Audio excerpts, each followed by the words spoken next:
Sinestra. Should all go according to plan, this video is posting on Christmas Day, so Merry Christmas to all. To me, Christmas is about kids, and creating good memories that you can look back on. One of my favorite memories ever was my brother and I getting a Super Nintendo on Christmas back in 1991, and 27 years later, that reliable old thing still works great. Many of us who grew up on Super Nintendo are now parents, and over the years I've gotten a bunch of comments saying something like, "Hey, I'm trying to get my 5-year-old into Super Nintendo, what games should I pick?" So here on Christmas Day, I thought it'd be appropriate to create a list of games for those of you with small children that want to try and get them into the Super Nintendo catalog. And I gotta give a quick shout out to Daria Plays RPGs. She did a video like this but for NES games, so go check it out.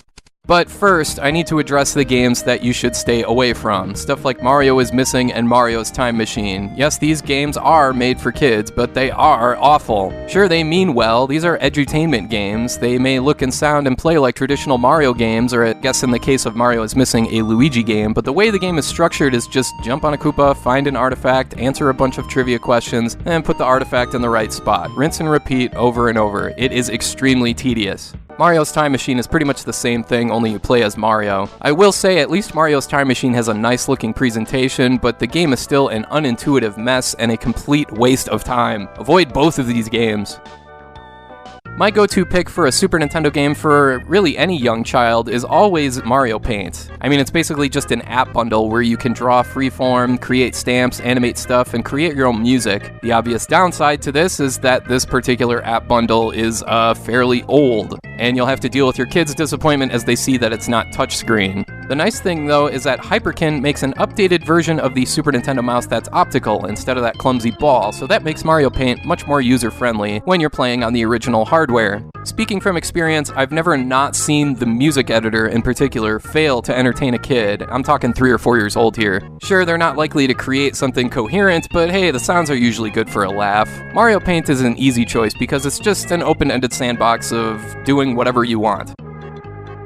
Now we move on to more traditional games, and I think I already know what some of you are thinking. Well, I was 4 years old when I beat Super Mario World and Link to the Past and Super Ghouls and Ghosts. What's the point of this video? If I can do it, any kid can do it, no problem. Now, this video is meant for a very broad and very generalized audience, and most young children, I'm talking like 3 or 4 years old, you gotta start simple. I'm talking single-screen puzzle games like Tetris and Dr. Mario. Thankfully, there's a compilation cartridge that combines these two games on Super Nintendo, and both games are simple, straightforward, and easy to learn, without cluttering the screen with too much chaos that it's too hard to follow. And the same can be said with Miss Pacman. It's a reasonably faithful port of the original arcade game featuring 4 different kinds of mazes you can choose from. You can pick the arcade originals, mini mazes, larger mazes, or strange mazes. This is really one of the best games for kids though, because it's both 2-player versus and 2-player cooperative. When one of you eats a power pellet, you both can go after ghosts. If stuff like Mario World or Link to the Past is still too advanced for your kids, then try playing Miss Pacman 2-player. It's easy to learn while maintaining a challenge, and the second player option really goes a long way here.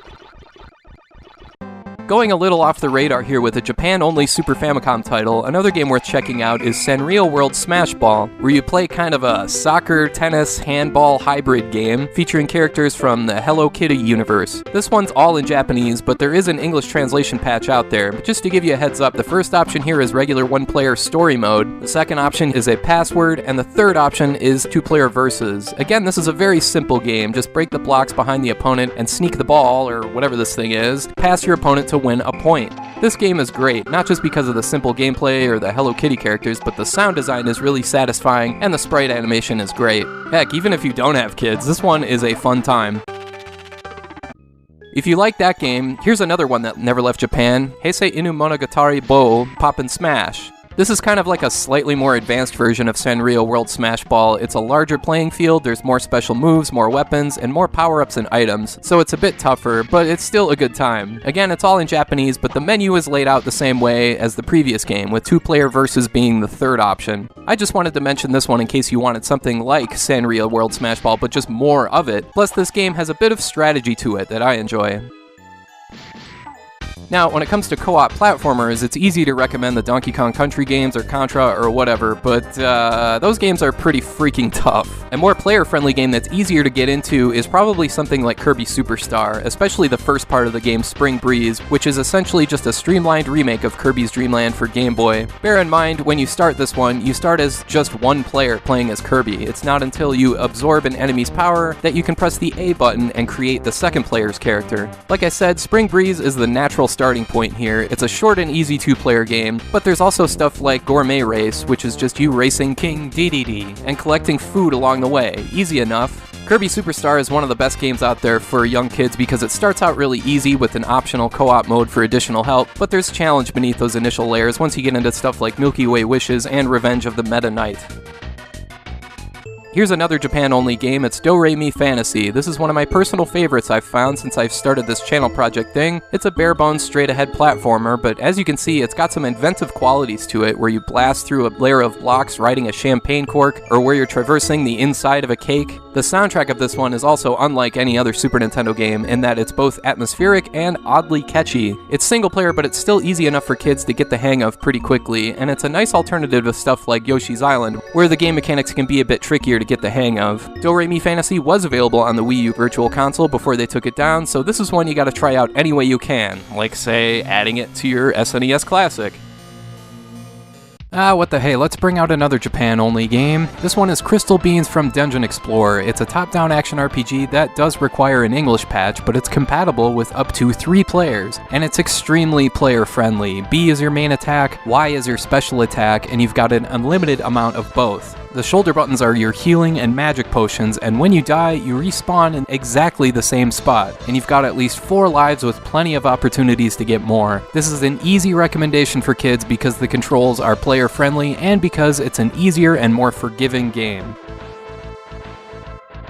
I should also mention Final Fantasy Mystic Quest. I know I'm going to get a lot of pushback on this one. Some people feel that a game this simple insults their intelligence even as a kid, and some people may say, skip this and go play Chrono Trigger or Final Fantasy VI or whatever. But my thinking is, why start with the very best when you can only go downhill from there? Work your way up there so you can appreciate the best games that much more. And Mystic Quest isn't a bad game, it's just really easy, and it's structured for people who are unfamiliar with RPGs, so, you know, little kids. So considering all that, I think Mystic Quest does its job reasonably well.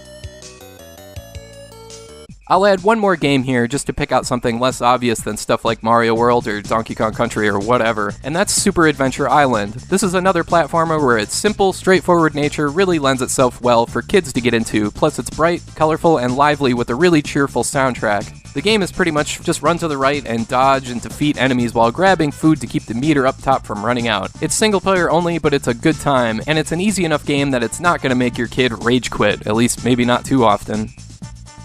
So yeah, I just thought I'd lay out a selection of less obvious games for those of you out there with young children that may be curious about older games. I think it goes without saying that you don't need some random guy on the internet to tell you what your kids should play or not play or whatever. Like, of course you're gonna have them play whatever it is that you grew up with, that's natural, but I just wanted to suggest some titles that were a little off the radar that are still kid-friendly.